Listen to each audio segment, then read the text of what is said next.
So, ito na nga mga ka-reels, mag-unboxing tayo ng parcel. Hiningi ko na nga sa TikTok yung parcel ko. At wala, binigay nga ng TikTok. Ang bait-bait mo talaga, TikTok. So, ito na nga mga ka-reels. Excited na ako buksan. At ayan, inorderan ko na nga pala yung pamangkin ko para sa darating na birthday niya. So, yan ang panggigift ko sa kanya.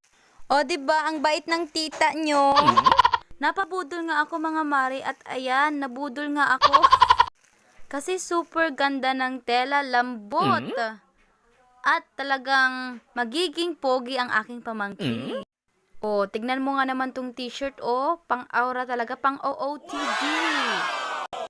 Naku, talaga masisiyahan na naman ang pamangkin ko. Sana lahat ng tita ganto, no?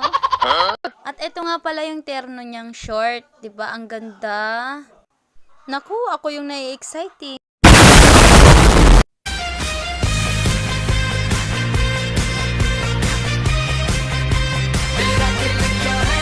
Kaya ikaw, magbabudol na din.